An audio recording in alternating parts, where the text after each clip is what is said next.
Et bonjour à tous et bienvenue dans ce nouvel épisode de Bye Bye Patron. Et aujourd'hui, un invité d'exception. On va parler d'un sujet dont on n'a jamais parlé avec Eric. Donc deux sujets. Un sujet, on en a déjà parlé, mais c'était rare. C'était dire Bye Bye Patron quand c'est toi le patron. Donc Eric a vendu sa société. Il avait une société dans le bâtiment, dans l'électricité plus précisément. On va voir ensemble son activité et pourquoi il l'a vendu, comment il l'a vendu, qu'est-ce qu'il fait aujourd'hui. Et surtout, quand on a une activité, même si on vend une société, après, il faut bien s'occuper et puis il faut bien avoir des revenus. Et on va voir comment il a procédé. Et c'est super intéressant parce qu'il a des biens, il appelle ça des locaux d'activité mixte. Et en fait, c'est des biens qui génèrent énormément de rentabilité, de la rentabilité quasiment nette. Le brut et le net sont quasiment identiques, contrairement à ce qu'on peut avoir dans beaucoup de logements. Et il a des loyers à plusieurs milliers d'euros. Très souvent, on voit quand on fait le problème de l'investissement locatif. Alors pour beaucoup de gens, ça suffit, et y compris pour moi, c'est déjà pas mal. Mais quand on arrive à 10, 20, 30 lots, il y a beaucoup de choses à gérer. Ça devient quasiment une activité plus que secondaire. Et on a beaucoup de locataires. Et en fait, souvent, les locataires, si vous faites de la location classique, ils vous payent chacun moins de 1000 euros par mois. Et donc si on veut vraiment aller plus loin, très souvent, ça passe par l'immobilier commercial, l'immobilier de bureau, ou les bâtiments mixtes comme Eric va nous présenter. Pour la petite parenthèse, donc Eric, il est aussi maintenant expert en bâtiment, et donc on a tourné 2 épisodes ensemble, celui que vous allez écouter et un épisode sur la boîte à outils des investisseurs où on analyse des malfaçons sur des chantiers. Voilà, avant de commencer, déjà je suis trop excité, on est le 15 août aujourd'hui et vendredi, donc il y a le week-end, l'événement qu'on organise à Chamonix. On sera à 25, j'espère qu'il fera beau, j'espère que ce sera super bien. On a passé pas mal des derniers jours avec mon associé à discuter des préparatifs. Ça demande quand même une sacrée logistique. Je pense que je vais y aller avec la voiture full d'affaires. Il va se passer plein de trucs. On est trop content de rencontrer tout le monde et certains auditeurs, donc vous écoutez sûrement peut-être sur la route même pour venir nous voir à Chamonix. En tout cas, ça me fait super plaisir. C'est un peu cet événement, c'est un peu pas la consécration, mais quand même ça transformer les écoutes du podcast en quelque chose de physique, des rencontres, c'est génial. Parfois, je vais à des rencontres où j'en organise comme ça de façon plus informelle. Comme j'ai déjà pu le faire en Alsace, mais là c'est formel, on a les logements, on a les activités, on a même prévu des petits jeux et tout. Franchement, ça va être top. Je pense que les gens seront très contents et on est très ravis de vous voir. Ça nous fait toujours très très plaisir. Sinon, qu'est-ce que je voulais vous dire ? Je vais vous parler rapidement de la boîte à outils des investisseurs. Je vous ai dit que je vais vous en parler pendant longtemps. Alors là, vous n'êtes pas prêts, on a un épisode. Donc, pour récapituler rapidement, pour ceux qui écouteraient cet épisode, la boîte à outils des investisseurs, c'est comme un podcast privé, mais c'est encore beaucoup mieux. C'est en vidéo et en audio selon ce que vous préférez.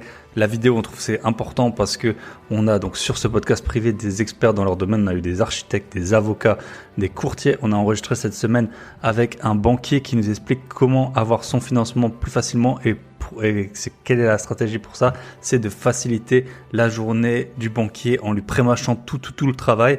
Et effectivement, quand on voit combien de clients a un banquier, on se rend compte qu'il a très peu de temps en fait pour analyser les dossiers de crédit ou même pour juste les monter.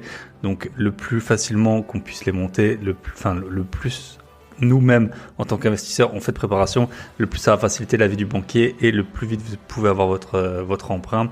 Et il y a quelques petites filouteries à faire, bien sûr très légales, mais pour quand vous facilitez, pour orienter la vie du banquier en sachant, en profitant entre guillemets de son manque de temps et en faisant les analyses vous-même et en mettant du coup les points forts en avant. Donc on a fait cet épisode pendant 1 heure, on décrit tout. C'est dans la boîte à outils des investisseurs. Là aujourd'hui, je vais enregistrer avec un expert en nuisibles, donc pas des locataires qui payent pas, mais les punaises de lit, les cafards, etc. On va faire une vidéo ensemble, combien ça coûte, comment identifier la présence de ces nuisibles, etc. Et surtout, donc si vous nous rejoignez, vous avez accès à tous les épisodes. Ça coûte 13,49 € par mois. Et vous avez accès donc à tous les épisodes et toutes les 2 semaines il y a un épisode qui sort. Et là on a sorti carrément un épisode bonus parce que toutes les 2 semaines nous on veut toujours délivrer plus que ce qu'on vous dit. Et donc toutes les 2 semaines vous avez un épisode, mais là on a un épisode bonus Et c'est aussi l'intérêt de la vidéo, c'est un épisode en anglais. Donc c'est mon associé, il a un de ses amis qui est américain. Et là, on est carrément sur du lourd. Donc il a tout vendu pour... donc l'épisode, il est sous-titré via YouTube. On peut sous-titrer en français et en anglais. Si vous parlez un peu anglais, le sous-titrage anglais, ça fonctionne un peu mieux. Mais franchement, j'ai regardé avec le sous-titrage français, il y a quelques petites hérésies, mais on comprend 95% de ce qu'il faut, et donc c'est l'intérêt de la vidéo. Donc un invité, franchement, je pense que vous avez jamais vu ça sur les podcasts. Il a fait all-in, il a vendu sa maison pour se lancer dans l'achat, rénovation, revente de maisons. Et à ce jour, il en a fait, donc au début, il a gagné la première maison, il a gagné, je crois que c'était $25,000. Et puis ensuite, il a commencé à enchaîner. Et là, il tourne en ce moment à 10 maisons. Il a fait plus de 50 maisons. Donc en ce moment, il tourne à 10 maisons par an, avec une plus-value d'environ $100,000 par maison. Donc je vous laisse faire les calculs, ça fait $1 million, enfin $1 million de revenus par an d'immobilier. Là, on commence à être dans des chiffres qui sont, et de marge, pas de revenus, pas du chiffre d'affaires de marchand de biens, de la marge. Donc là, on est vraiment dans les très très hautes sphères de l'argent qu'on peut faire en immobilier. Il y a peu de gens qui gagnent ça, même des acteurs français connus, la plupart je pense qu'ils gagnent pas ça. Donc voilà, on vous a trouvé un invité d'exception, vous le trouverez nulle part ailleurs. C'est parce que voilà, Michel et moi, on est des gens très sympathiques de la vraie vie, donc on rencontre des gens en dehors des réseaux aussi. Et petite anecdote, il va nous raconter, il a trouvé plus de $50,000 de bijoux et d'or dans une maison abandonnée. Et donc ça fait qu'il a pu acheter une maison en net, ça lui a coûté $15,000 grâce à ça. Donc voilà, des anecdotes de fou, il raconte tout. Donc c'est un épisode bonus, vu qu'il est en anglais, on s'est dit pour les personnes qui parlent pas forcément anglais ou qui sont pas intéressées, on va pas les faire attendre 2 semaines pour ensuite avoir un épisode en anglais. Mais moi, je pense que c'est l'épisode peut-être le plus fascinant, peut-être pas le plus terre à terre pour vos chantiers. Pour ça, on a 2 épisodes avec des plans, avec des stratégies, avec des architectes qui nous expliquent. On a enregistré aussi avec Florette qui nous explique comment lire un plan local d'urbanisme. Voilà, tout le concret, c'était le but vraiment de cette boîte à outils d'investisseurs. Là, c'est vraiment faire all-in pour gagner, pour gagner gros. Mais comme toujours, ça s'est fait progressivement. D'abord, il a gagné $25,000, puis il nous explique les techniques avec ses artisans et tout. Il a des techniques très spécifiques. Donc, foncez voir l'épisode. Donc, ce sera l'épisode bonus avec Nick, donc sur la boîte à outils des investisseurs. Pour souscrire, merci, il y a beaucoup de gens qui nous ont rejoints là récemment. Merci à vous, ça fait super plaisir pour le soutien. Et c'est aussi un moyen de soutenir forcément mon podcast, parce que j'y passe beaucoup de temps.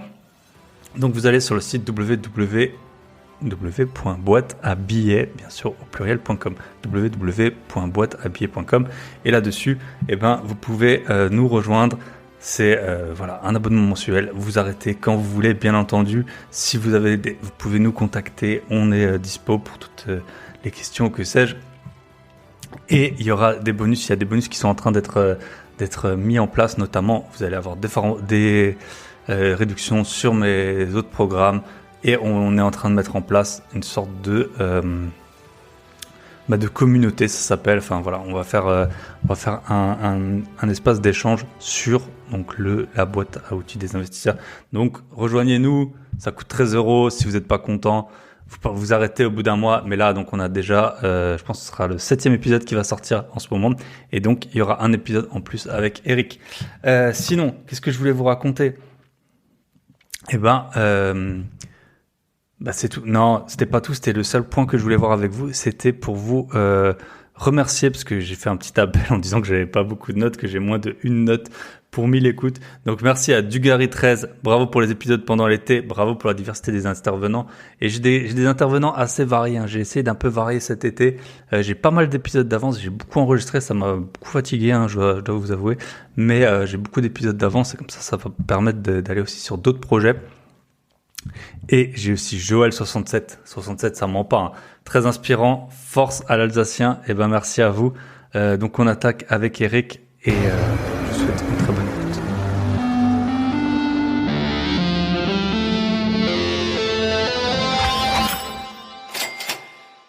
Et bonsoir à tous, en fonction de la saison. En tout cas, nous, on est sûr qu'il fait chaud.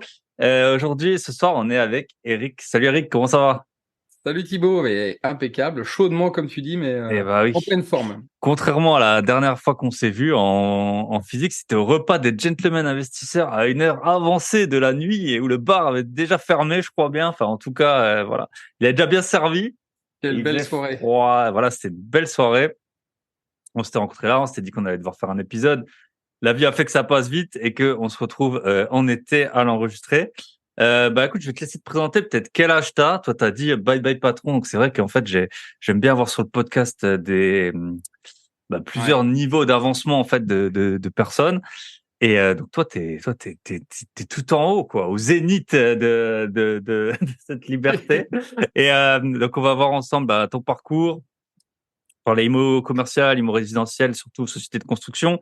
Et pour commencer, j'aime bien que les invités racontent une petite expérience insolite de leur vie professionnelle. Ça peut être au début de leur vie professionnelle, par où tu as commencé. Puis ensuite, on va un peu dérouler.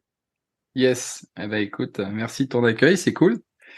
Content de se revoir, ouais, ça fait 6-8 mois qu'on s'était pas vu physiquement, donc voilà. Cool. Donc moi je m'appelle Eric, j'ai 42 ans, je suis marié, j'ai 2 enfants, et puis je réside en région centre, près de Chartres.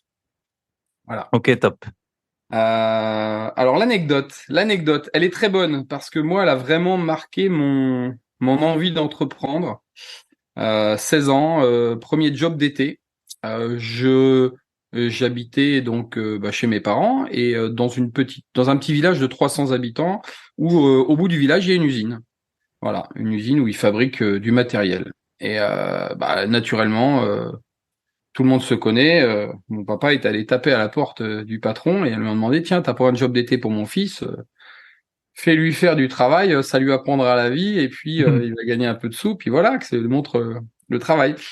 Et donc j'ai été travailler dans cette usine et je me suis retrouvé à la perceuse. Donc en fait, je perçais des trous toute la journée.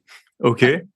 Tu pourrais nous Bah au mettre moins en tu sais jingle faire. la Oh. chanson des petits trous là parce que ça va très bien Des avec petits ça. trous, des petits Des petits trous. trous, toujours Ok. des petits trous. C'était Ouais. alors le but du boulot, c'était de prendre une pièce dans un bac à ta gauche, tu la mettais en perceuse, tu faisais un trou et puis tu la reposais dans le bac à droite et tu faisais ça toute Ok. la journée.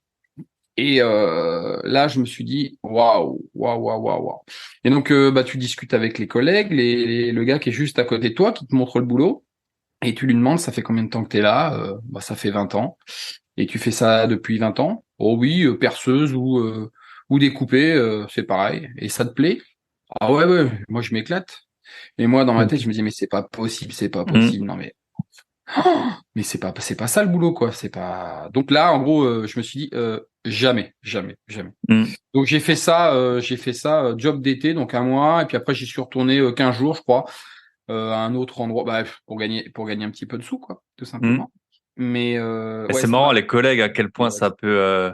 Moi, à la base, je veux être expert comptable. J'ai fait les études là-dedans. Et à la fin, donc, le cursus normal, c'est que tu as bac+5. Après, tu fais 3 ans de stage, ils appellent ça. Pour, Ouais. et sauf qu'en fait, moi, j'avais fait un stage pour avoir mon bac+5. Et en fait, alors autant la matière, j'aimais bien. Moi, j'aime bien la compta, c'est comme ça. Mais quand je voyais, c'était vraiment Martine de la compta qui parlait de son chat, qui faisait des gâteaux, les meubles de jardin. Et toi, forcément, toi, t'as l'expert comptable, lui, il est tout le temps en rendez-vous. Enfin, les trucs un peu cool, c'est lui, il les fait. Toi, t'es stagiaire et t'es là et tu te sens, tu sais, tu te vois limite dans 10 ans à la même chaise Ouais. avec le gars, tu sais, le gars un peu cool de la boîte, mais c'est pas du tout un gars cool, mais en fait, dans cet environnement restreint, c'est un peu celui qui se la joue et tout. Enfin, bon, bref. Donc ouais, parfois, c'est pire même non seulement le boulot qui peut être un peu abrutissant, et puis t'as aussi l'ambiance, quoi, Le des boulot gens, abrutissant, ouais, ouais. Et, et, et, et le fait tu quittais le job le soir et tu revenais le lendemain et tu reprenais ton tas de pièces à faire des trous et en fait ouais. et moi qui aime bien bouger, je me suis dit en fait alors je savais pas ce que je voulais faire. Mais tu savais ce que tu voulais pas faire. Voilà. C'est un peu comme un Concrètement, j'ai politique. tout mais pas ça. Ouais. C'est comme un Donc voilà politique. On sait l'anecdote. jamais, on vote jamais vraiment par gaieté de cœur, mais c'est plutôt contre quelqu'un. Mais c'est Yes. une bonne expérience de la vie hein, de Mm. dire bon, ok, ça c'est ce que je veux pas faire, donc en Mm. fait tu y vas par élimination quoi. Ah ouais, c'est intéressant. Ah, moi, j'avais fait un truc. Alors, c'est dans un contexte complètement différent, mais c'était quasiment la même chose. J'étais chez alors, je sais pas si c'est un truc qui est que en Alsace. C'était un mandataire judiciaire qui s'occupait des liquidations. Et Ouais. en fait, mon job, c'était une boîte, elle venait de fermer. Et donc, aux 2000 ou 3000 créanciers chirographaires, là, parce qu'il n'y avait pas de sécurité, il fallait leur envoyer une lettre pour dire qu'ils toucheraient rien. Donc, en fait, je la prenais, je la pliais en trois, j'arrivais à en faire 3 ou 4 par minute. Après, j'avais plus de peau sur le doigt, là, c'était vraiment le truc de merde. Et donc, je mettais ça dans des enveloppes.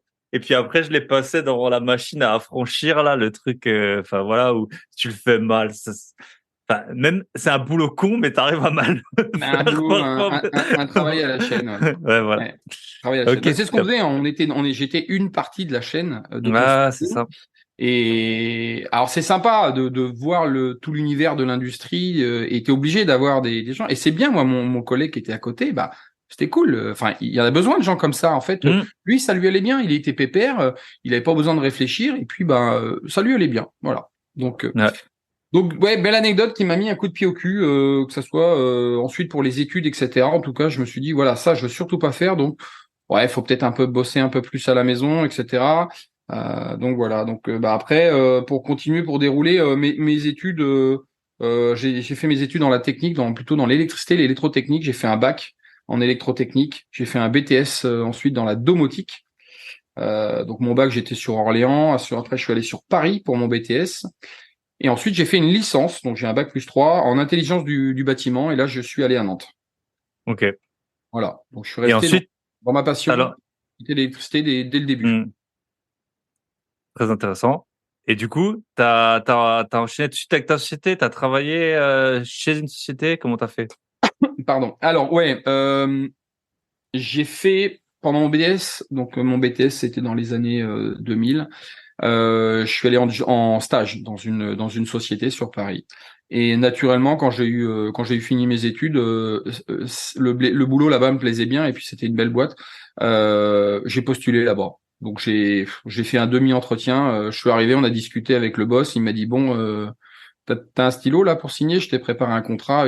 Il savait déjà qu'il voulait m'embaucher. Hmm. Donc Trop c'était bien. super cool. J'ai pas eu à galérer à trouver mon premier emploi. Et donc, j'ai commencé à être salarié et j'ai fait 3 ans sur Paris. Voilà, tout simplement. Donc ça, c'était 2002 à 2005. Voilà. Et l'entreprise, elle faisait de la GTB. Donc la GTB, c'est la domotique pour les grands ensembles. Ça s'appelle gestion technique du bâtiment. Ok. Donc c'est de l'automatisation des bâtiments pour éventuellement si on a des auditeurs qui savent pas ce que c'est la C'est domotique. par exemple les stores en fonction du vent, en fonction du soleil, les ouvrir, les fermer, des trucs comme ça. C'est ça, voilà. Tout ce qu'on peut Mhm. automatiser dans un bâtiment. Alors, si on prend une maison, bah, c'est les volets roulants, c'est le chauffage, je sais pas, c'est l'éclairage du jardin, etc. Là, c'était sur des grands ensembles. Donc, c'était le centre commercial des Quatre Temps à la Défense. C'était des gros buildings de Ah ouais. logements. C'était des gros bâtiments où le principal enfin, là où le système tirait sa plus-value, c'était sur les économies d'énergie. Voilà. Donc, on Hmm. gérait beaucoup le chauffage, la ventilation. Ok. J'ai En visité fonction énormément des de centres heures et tout ça, commerciaux. de Ouais, l'air, l'affluence, tout ouais. ça. Renouvellement de l'air, qualité de l'air, et puis également, par exemple, que le magasin, quand le magasin, le matin, ils sont en train de faire la mise en rayon, qu'il n'y ait pas besoin qu'il y ait 100% de l'éclairage de nuit, donc il y avait des niveaux d'éclairage, etc. Donc voilà. Donc tout ça, c'était Ok. géré avec un ordinateur central, tout était programmé, paramétré, et puis après, ça se débrouillait tout seul. Donc c'était mon job, c'était super passionnant. Hein. Mais le problème, c'est que la vie parisienne m'a vite gonflé, moi étant un enfant de la campagne. Donc je commençais un peu à regarder ailleurs, à avoir envie de plus de liberté et plus de grand air. Voilà. Et après, bah donc c'est la suite suivante, c'est 2005. 2005, j'ai repris l'entreprise que j'ai dirigée pendant de nombreuses années. C'était une entreprise où j'avais fait un job d'été, des jobs d'été d'ailleurs. Ok. Après avoir fait un petit passage par l'usine, comme je savais Hmm. que ça me plaisait pas, j'avais été voir l'électricien de la ville d'à côté. Et Ok. c'était l'électricien de famille. Et bah voilà, il m'a embauché, il m'a pris en job d'été. Et puis moi j'ai vachement accroché. Et puis on a bien sympathisé. Et quelques années plus tard, on s'est croisés. Alors pour l'anecdote, moi je me rappelle, c'était un samedi. Je rentrais de Paris, j'avais dit, mon père il allait chez le coiffeur, et je lui dis, bah tiens, prends-moi un rendez-vous avec toi, et on sort de chez le coiffeur tous les deux, et on le croise. Donc mon ancien patron, et lui il commençait à vouloir envisager la retraite. Et donc on a été boire une bière au café à côté. Il allait acheter ses clopes, et puis On a discuté et moi, ayant l'envie, voilà, on a discuté. Mais il n'y avait pas d'intérêt. Enfin, sauf que il y a 2 ans avant ou 3 ans avant, avant que j'aille faire mes études, avant j'allais faire mon BTS, donc non, c'était 5 ans avant. Avant de quitter mon dernier job d'été chez lui, il m'a dit va pas faire tes études, viens bosser avec moi, puis tu prendras ma succession. Moi, j'ai dit ouais. Donc là, j'avais 19 ans, donc à 19 ans, tu te vois pas. C'était pas. Ouais, surtout par la campagne et tout. Enfin, même si t'aimes bien, Ouais. tu te dis, ouais, j'ai peut-être besoin de voir autre chose avant Ouais, j'avais de. voilà, besoin de voyager, Mm. besoin de vivre ma vie de jeune, quoi, d'aller Mm. faire la chouille. Donc voilà, 2005, on s'est croisés, on a commencé à faire les études et puis ça a collé et j'ai pris sa succession. Voilà. Ok, top. Tu Donc l'as racheté alors. ouais, donc Ça, j'ai ça racheté se l'entreprise rachète. tout Ouais. simplement. Ouais. C'est un rachat d'entreprise. C'est une entreprise qui a été créée dans les années 50, donc avait déjà donc je suis la troisième génération. Alors forcément pas de père en fils, mais de prenant en cédant et voilà. Donc j'ai repris une boîte qui faisait 1,4 million de chiffre d'affaires avec 12 salariés. Ok. Voilà. Donc Dans ça. l'électricité uniquement. Enfin, Alors c'était ouais, dedans. on faisait de l'électricité et également un peu d'électroménager. Ok. Voilà. Et comment t'as financé ça? C'est des banques qui t'ont prêté l'argent? C'est le Ouais. vendeur qui t'a fait un crédit vendeur Non, ou non, comment? banque. Voilà, on a monté l'étude, on a monté le business plan classique, on a fait un prévisionnel, sachant que lui, il avait à peine l'âge de la retraite, donc il m'a accompagné quand même pendant 1 an et demi. Ok. Ça a été 1 an et demi génial parce que en fait, quand tu reprends une entreprise comme ça, en fait, il faut que tu te gaves d'informations. Et moi, Mm. c'était une vraie passoire, une vraie éponge, pardon. Je prenais tout, et ça a été 1 an et demi exceptionnel où je comptais pas mes heures, etc. Et c'est ce qu'il faut d'ailleurs. Et voilà. Mm. Donc, alors, ça a été dur hein, de trouver un financement, mais Bah, ça ça, s'est. t'avais quoi? T'avais 25 ans, en fait. T'avais Mais 25 25 ans, ans. voilà, T'avais 25 pas ans, d'argent de côté, je suppose. j'avais 10 000 balles de côté. La vie parisienne, enfin, Ouais. déjà, on connaît, ça paye mal et on dépense beaucoup. Donc voilà. À Paris, j'avais mon loyer à payer, je gagnais 1 800 euros. Ma femme Mm. était encore en études, donc elle était en alternance, donc elle avait 500 balles par mois, donc c'était ouais. On, on profite, on aimait vivre à Paris, mais on aimait, ouais, si, mais on profitait pas assez. Dès que tu sortais, c'était 100 euros tout de suite à deux. Mm. Voilà. Donc ouais, financement bancaire classique.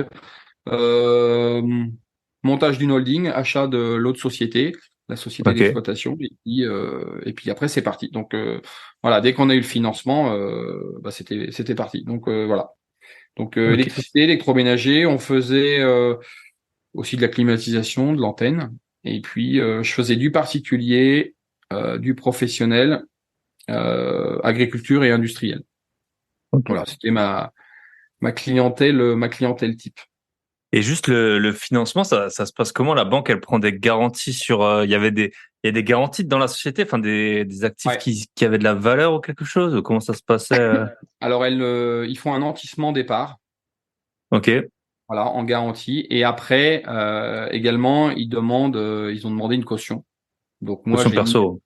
caution perso, j'ai mis un peu tout ce que j'avais et j'ai quand même mes parents qui ont pu euh, mettre une partie caution. Mais alors au début, c'était un truc de fou. Ils demandaient la totalité en caution et on a réussi à vraiment diminuer, ce qui fait qu'ils étaient caution sur que dalle, quoi. En gros, ouais, je dirais au bout d'1 an ou deux, la caution elle était levée.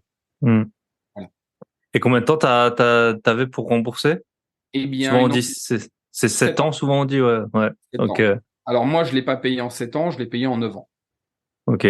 Voilà. Tu peux renégocier au bout d'un moment où tu peux. Non, c'est que on avait fait un montage pour pouvoir rembourser la banque en 7 ans et ensuite financer le reste en famille, Ah, ok. parce que sinon ça passait pas quoi. Hmm. Ouais, bah ouais, c'était quand même déjà une grosse société, 1,4 million de chiffre d'affaires, 12 salariés. Ouais, Bah, elle tu te dis, était. c'est un peu l'aboutissement d'une vie. Enfin, si tu pars de zéro, en gros, t'as gagné, ok, t'as acheté ça, mais t'as gagné, bah, c'est pour ça que là, maintenant, t'as ta vie de rentier en pleine force de l'âge. Le challenge était à Donc, l'époque, le challenge était de dire bon, ok, il faut arriver à dégager tant de milliers d'euros tous les ans, parce qu'en fait je remboursais une fois par an, et il y avait une grosse échéance par an. Donc ok.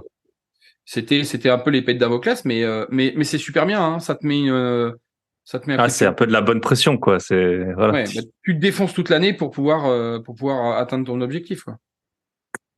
Ok. Super intéressant. Et cette société, t'as continué toujours dans cette activité? T'as développé d'autres activités ou vous étiez toujours dans Non, l'activité historique un peu? j'ai eu des grandes phases. On a beaucoup développé, la clim après, à partir de 2009-2010. Hmm. Le clim et pompe à chaleur, enfin surtout climatisation, RR. On faisait pas de plomberie. Moi, je suis pas trop plombier, donc voilà. Puis j'avais pas forcément les équipes, mais donc on a développé sur la partie énergie renouvelable. En fait, j'ai eu des grandes étapes. J'ai eu 2005, 2009, ensuite 2015. À chaque fois, c'est des grandes étapes dans l'entreprise. En gros, c'est tous Mhm. les 5 ans. J'ai eu des cycles de 5 ans. Et en 2009, j'ai repris un portefeuille client d'un confrère qui prenait sa retraite également. Et j'ai repris sa clientèle et il faisait que du chauffage électrique et il commençait à vouloir faire un peu de climatisation. Et on avait les RT 2012 qui pointaient le bout de son nez. Voilà. Ok. Donc c'était le moment de vraiment de monter un pôle dans l'entreprise pour faire de ce qu'on appelle du génie climatique Ok. et staffer, embaucher un gars, mettre un véhicule, former les gars, avoir les agréments et voilà. Donc ça on a développé ça à partir de 2009. Et puis après 2015, j'ai ouvert un deuxième point de vente. En fait, j'ai ouvert une deuxième entité. Donc j'ai créé j'ai mangé le nom, un établissement secondaire. Une succursale? Ou Ouais, c'était, c'est ouais, ça, ouais. ouais, ouais. Hmm. À 30 kilomètres, il y avait du développement possible sur les deux activités. Donc, 2015. Et puis après c'est 2020. Bon, 2020, Covid, etc. Ça a mis un peu de temps. Et puis, la revente en 2022. Ok. Voilà. Et on peut revenir sur le RT 2012. Tu peux nous en parler un peu plus? Est-ce que c'est toutes les sociétés enfin, c'est des agréments qui te spécialisent ou c'est toutes les sociétés qui doivent s'y conformer ou comment euh, ça t'a généré Ouais. un avantage par rapport aux autres? Donc bon, Alors, c'est par sur rapport les, à c'est la réglementation thermique, ça c'est RT ça. Voilà. de 2012. Et voilà, c'est sur souvent l'isolation. Enfin, tu me diras, c'est l'isolation, la consommation, voilà, les C'est énergies ça, tout à fait. renouvelables. C'est vraiment le début. Maintenant, on a les RT 2020. Bientôt, on va Hmm. avoir les RT. Enfin, on ne sait pas ce qu'ils vont nous pondre, mais c'était vraiment le début de la prise de conscience qu'il fallait avoir des logements qui soient moins énergivores. Donc, ça a fait dans le bâtiment, on a eu énormément de boulot, que ça soit les menuisiers, tout le remplacement des menuiseries, des fenêtres, etc. Ça a été un gros boulot. Nous, on faisait pas. Nous, sur ma partie, c'était vraiment le changement des modes de chauffage. Hmm. Voilà, donc sans de la climatisation. Alors, une climatisation, c'est le mot barbare que tout le monde emploie, mais en gros, c'est une pompe à chaleur. Il y a différentes technologies. Là, c'est du RR, où on va prendre les calories dans l'air extérieur, on va les remettre dans les calories de l'air intérieur. Et l'avantage, c'est que ces machines-là, elles peuvent aussi en même temps refroidir l'été. Donc, c'était le gros avantage. Mais la principale chose, c'était vraiment pour les économies de chauffage et avoir un mode de chauffage qui soit moins énergivore, pardon. Ok. Voilà. Et Donc, ça nous est bien, est-ce que bien. tous les bâtiments neufs sont obligés d'appliquer les RT du moment? Alors, tout ce qui Est-ce est que, construction neuve, ouais, tout ce qui est ouais. tout ce qui est construction neuve soumis à permis de construire, parce que on voit beaucoup. Enfin, j'ai beaucoup de questions sur, par exemple, tu déposes un permis de construire pour faire un changement de destination. Par exemple, je sais pas, tu achètes un immeuble et en bas il y a un local commercial et tu veux le transformer en logement. Tu vas être obligé de faire un permis de construire, mais ça c'est pour le changement de destination, mais tu n'es pas obligé de te conformer à la RT 2020, par exemple, à l'heure actuelle. Voilà, c'est vraiment pour de la construction neuve, que ça soit un Hmm. bâtiment industriel ou un bâtiment d'habitation, une maison. Ok. Ok, intéressant. Et bah top. Et donc là, est-ce que toi, enfin, t'avais pignon sur rue un peu ou c'était plutôt des promoteurs ou des gens comme ça qui t'appelaient? Comment tu développais le Non. business en fait? Ah, C'est quoi ta technique? Alors, il y a l'historique. Il y a l'historique de l'entreprise. Hmm. Quand ton entreprise elle a 60 ans d'existence, elle est connue. Quand tu fais bien ton travail et avec qualité, tu es reconnu et les clients te rappellent. J'ai jamais embauché de commerciaux. D'ailleurs, je sais pas comment j'aurais réussi à gérer ce métier parce que je sais pas. Voilà, je pense que j'aurais eu besoin de me former si j'avais eu besoin Hmm. d'embaucher des commerciaux. C'était énormément de bouche-oreille, hein, bouche-oreille, recommandation. Et puis, on travaillait entre nous. Je travaillais très peu avec des architectes et très peu avec des promoteurs. C'était vraiment beaucoup de marché privé. Voilà. Ok. Le gros de l'activité, ce qui générait le plus de chiffre d'affaires et de rentabilité, c'était l'industriel, bâtiment d'activité, bâtiment industriel. C'était tout de suite des grosses installations, également dans le monde agricole. Ok. Mais Et c'est pas pour ça qu'on faisait pas de l'habitat, on faisait du particulier, on en faisait beaucoup. Hein. C'est toujours bien. Hein. Moi, j'adore. J'adorais. Voilà, il faut. En fait, pour l'entreprise, il fallait de tout. Il faut des gros chantiers, des petits chantiers. La petite grand-mère qui t'appelle pour aller remplacer la prise de courant, il faut y aller, quoi. Le service après-vente, j'avais des techniciens qui ne faisaient que des petites interventions, des petits dépannages, des petites bricoles, parce que la petite le remplacement de la prise de courant de la grand-mère, demain elle te rappelle parce qu'elle veut changer son chauffage. Donc voilà, il n'y a pas de... c'est ça, t'es jamais c'est ça qui est compliqué dans les business du bâtiment, c'est que forcément on comprend que les artisans ils veulent faire des chantiers, ils veulent pas se déplacer pour rien, mais en même temps de temps en temps t'as besoin d'un petit truc, de temps en temps t'as besoin d'un gros truc, quoi. Moi j'ai refait des appartements complètement, bon mon artisan qui les refait, parfois il va pour parce qu'il y a un petit problème, il y a pas d'eau chaude dans le lavabo au robinet de la salle de bain, quoi. Donc et c'est le même gars et je suis le même client, mais c'est juste que parfois t'as tes besoins qui sont différents et tu sais jamais. Et je pense que c'est C'est un du bon mot. dépannage, c'est de la petite intervention. Alors, ce qu'il faut, en fait, le secret, c'est l'organisation. Hein. Mais quand t'es artisan, si t'es pas bien organisé, si tes chantiers sont pas bien préparés, c'est sûr que en fait tu galères, quoi. Tu plombes tes marges et tu foires tes chantiers, quoi. Moi, tous les C'est un peu le chantiers, truc. pardon, vas-y. En fait, je pense que la réflexion que beaucoup de gens, enfin, si quelqu'un il pense, enfin, que beaucoup de gens ont, c'est la plupart des artisans, on va dire, ils roulent pas sur l'or. Pourtant, c'est de tes plus gros, toi, t'as l'impression que quand t'es client, que tu payes beaucoup Oui. pour,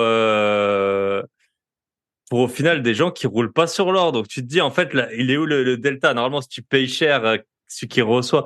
Mais en fait, t'as l'impression que très souvent, c'est juste de la mauvaise, organisation. Enfin, C'est ça. typiquement, Ouais. tu vois des gens, moi, ma mère, elle avait fait un chantier, c'était d'électricité, c'était, je crois, 8 000 euros, et il lui manquait deux petits trucs, 2 heures de boulot, quoi. Et les gars, ils ont mis 8 mois à venir. Moi, je lui ai dit, tu payes pas tant qu'ils viennent pas. Si déjà là, tu leur dois 8 000 euros, ils viennent pas, qu'est-ce que ça va être le jour où tu les payes? Mais tu te dis, mais comment, dans une boîte, je sais pas, ils ont passé, plusieurs jours forcément pour ça. Et t'as juste à passer, faire le truc et c'est réglé, t'encaisses, t'entends plus parler et tout. Et puis, en fait, t'as ça j'ai l'impression que les boîtes, c'est comme ça. Les gens, ils viennent quand ils ont le temps, On a un métier dans l'électricité, le métier, pas un métier à la con, mais on a un métier de tricotage, pour faire une installation électrique, il y a moult pièces détachées qu'il faut. Et il te manque toujours quelque chose. Donc moi, je sais que pour m'organiser, pour être performant, j'avais un gros stock. Hein. J'avais entre les deux entités, j'avais 100 à 120 000 euros de stock en permanence Ok. de matériaux électriques. Parce que il y avait des gens qui venaient nous acheter du matériel électrique en direct, parce que comme on était reconnus, mais surtout, le matin, les techniciens, ils arrivaient au bureau, il y avait une bricole qui tombait, une urgence, ils allaient dans le stock, ils prenaient le matériel qu'ils avaient besoin, même s'ils avaient trop, mais en gros, on savait que, je sais pas, il y a une disjonction, il y a un relais creuse pour le chauffe-eau qui marche plus, tu prenais une pièce pour le chauffe-eau, tu prenais un relais qui est dans le tableau électrique, tu prenais un disjoncteur, tu partais avec 10 pièces, t'arrivais chez le client, t'étais 95% sûr d'avoir la pièce pour le dépanner. Donc t'es efficace, tu fais qu'un aller-retour. Le client, ça lui coûte pas cher. Enfin, en tout cas, tu dépannes à la Ouais, au première premier coup. intervention, et le client il est content. Et Mm. parce que quand tu lui envoies sa facture, il fait pas des bons. Il se dit ah ouais, parce que nous en plus étant en campagne, les moindres fournisseurs ou grossistes électriques, ils sont à 30 kilomètres. Donc si ton gars il dit bon, faut que j'aille chercher faut que je fasse pardon 60 kilomètres pour aller chercher une pièce à 10 balles, Ouais. je t'explique pas la Que tu facture. changes en 10 minutes, quoi, mais sauf qu'il a mis 3 heures à faire l'aller-retour, Ouais, c'est donc ça, c'est c'est ça. ça. Donc Yes. l'organisation, c'est hyper important, et parfois tu vois des devis qui te paraissent chers, et en fait tu payes la Ouais, non-organisation, ouais, la non-efficacité la du truc, non-efficacité, quoi. c'est ça. L'inefficacité et l'inorganisation, ça coûte très cher, en effet. Yes. Bah, très intéressant. Et je pense que sur des gros appels d'offres, par exemple, quand tu vois qu'il y a différents corps d'État, etc., il y a sur des gros chantiers, ce qui coûte le plus cher, c'est la perte de temps, c'est quand tu peux pas envoyer plusieurs corps d'État en même temps, quand tu es obligé d'attendre tu y vas, t'envoies tes gars, ils sont 2 heures, ils sont bloqués parce que le plaquis ici il a pas terminé. C'est ça qui plombe les chantiers. C'est pour ça que tous les gros chantiers ça coûte super cher, parce qu'il y a des pertes de temps dans tous les sens. Et le temps des techniciens maintenant ça coûte super cher. Ok, ouais, c'est super intéressant cette histoire de stock et tout. Et c'est vrai que peut-être que les gens ils pensent pas, mais moi j'ai mis un peu de temps à m'en rendre compte aussi sur mes chantiers. Mais quand tu fais venir, tu te dis un petit truc, tu pourrais le faire toi-même ou tu peux faire venir un gars et tu te dis ouais, pour les 2 heures qu'il est là c'est cher. Sauf que toi tu dois aller acheter les. Donc non seulement si t'as pas l'habitude, tu vas acheter le mauvais truc ou tu vas oublier un truc ou tu vas alors les magasins de bricolage tu peux tout le temps ramener, sauf que tu oublies de le ramener, tu perds le ticket, enfin. Voilà, donc le gars, en fait, il est là 2 heures, mais toi, pour faire le même boulot, déjà, tu sais pas le faire, donc ça va te prendre 4 heures. Et en plus, tu auras dû aller au magasin et ça se trouve, t'auras oublié des trucs. Donc, il y a ce temps d'achat qu'on a du mal à prévoir, en fait. Bah, si toi-même tu détaillais exactement tout le temps pour aller faire la même action, le temps d'aller au magasin, d'aller chercher, etc., tu verrais que normalement, ça te coûte plus cher de le faire toi-même. L'artisan, en fait, c'est pas compliqué, hein. Bon, il a son taux de main-d'œuvre. Son taux de main-d'œuvre, il couvre le salaire du gars, il couvre un peu éventuellement les coûts de structure. Et après, le matériel, il va acheter un disjoncteur 10 euros, il va te le revendre 20, par exemple. Ça va payer son coût d'achat, son coût de structure pour acheter, pour être organisé, pour avoir du stock, etc. Mais l'avantage, c'est que même s'il va te vendre le disjoncteur plus cher que si tu allais l'acheter en grande surface de bricolage, c'est tout le temps économisé pour toi. Après, c'est sûr qu'il faut avoir un artisan qui est efficace. Mais les trois quarts sont comme ça, hein, bien sûr. Mais voilà. Yes. C'est pour comprendre la différence entre un artisan qui serait long, pas cher, qui avancera rien ou qui serait trop cher par rapport à un autre. Le secret, c'est l'organisation. Ouais, Ouais, très intéressant. Tu vois, dans mes anecdotes, moi, tous les chantiers que je faisais ce qu'on appelle un déboursé. Un débours, c'est combien j'ai acheté mes matériaux. Donc, on listait toute la liste des produits qu'on avait utilisés sur le chantier. On faisait le total des heures des techniciens et puis on regardait par rapport au devis, est-ce qu'on est bon, est-ce qu'on n'est pas bon, ce qui permettait de pouvoir corriger d'un devis à l'autre si à un moment on s'apercevait. Donc, ouais, tu faisais une rétroaction, quoi, un feedback du chantier. Ce qu'il faudrait faire.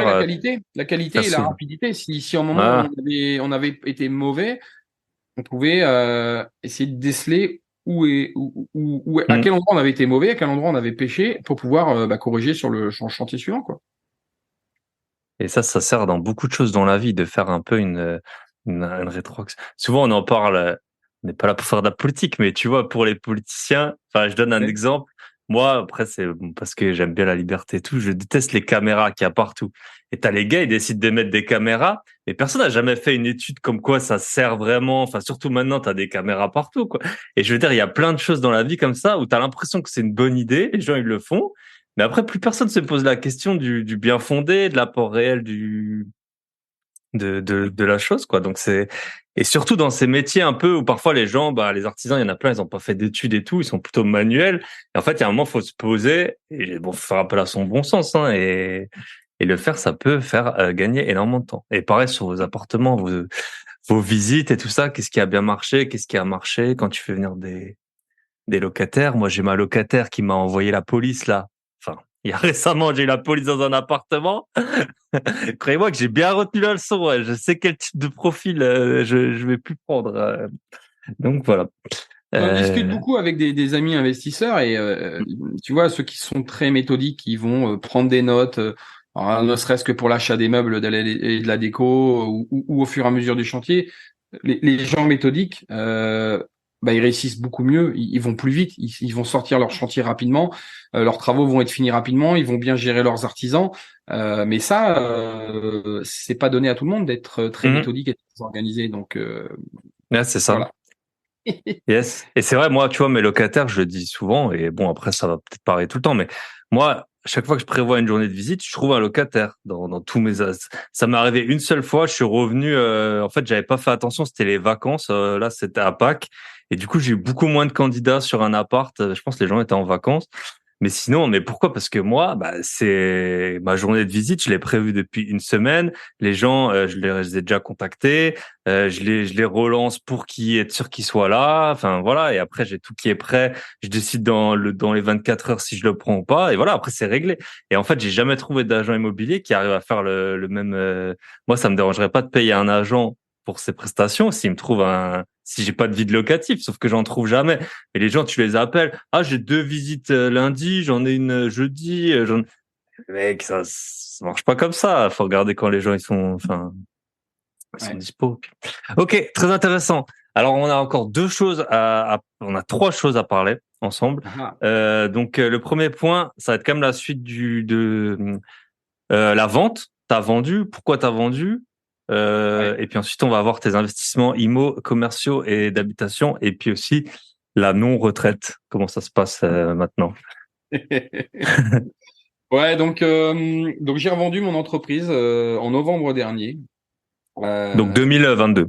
2022, novembre 2022. Donc depuis novembre 2022, je suis à la retraite. Voilà. Voilà, 42 ans. Parce que pourtant, on parlait plutôt de 64 ans à l'époque. Hein. Et Ah toi, non, j'ai dit bye bye patron, 42 ans. Est-ce que c'était écrit ou pas? Je sais pas. Euh, Quelque part maintenant, avec le recul, je me dis que il y avait quelque chose qui trottait dans ma tête, ou en tout cas cette envie de faire différemment.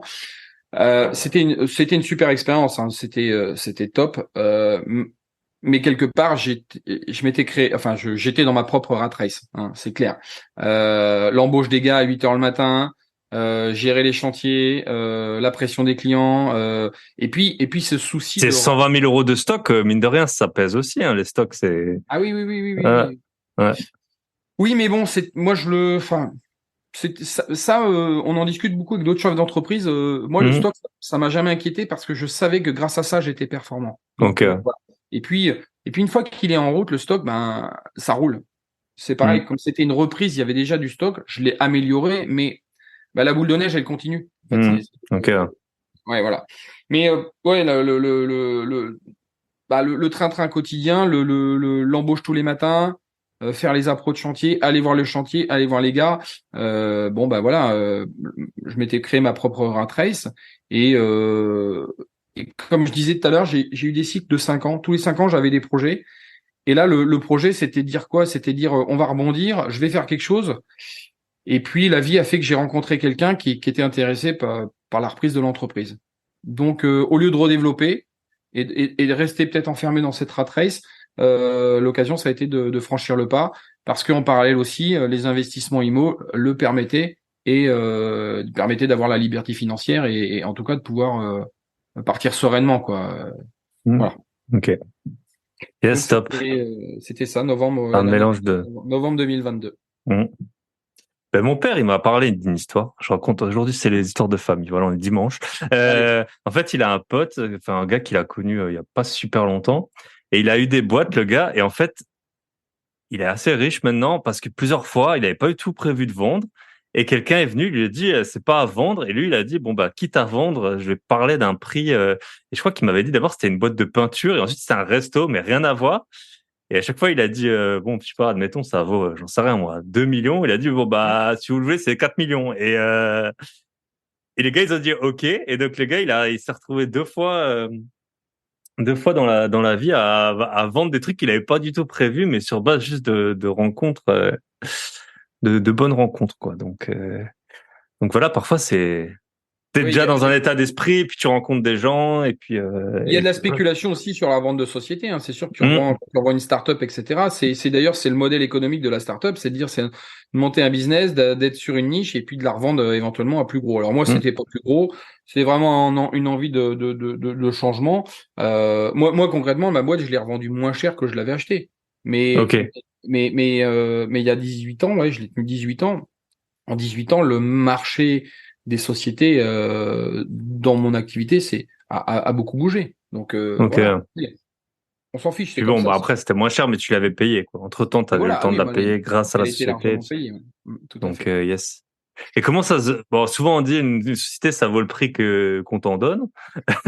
Comment C'est vrai. tu t'as valorisé un peu ça, le prix? Est-ce que ton acheteur, il avait déjà une idée? Est-ce que vous avez demandé à deux experts comptables de faire une évaluation? Comment ça s'est C'est une très passé? bonne question, c'est très intéressant, on me la pose souvent. Moi, je dis une boîte, en fait, ça vaut rien, parce qu'une boîte, tu vires le dirigeant, tu mets un dirigeant qui est mauvais, en 6 mois, la boîte, elle est par terre.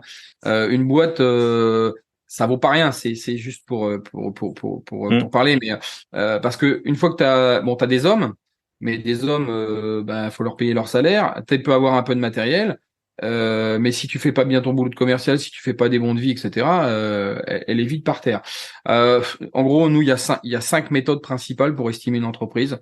Alors, les noms, je sais plus exactement te redire, mais nous, ce Il y qu'on en a a. fait, c'est on a enlevé les 2 extrêmes. On a fait les 5 méthodes, ça nous donnait 5 chiffres. Ok.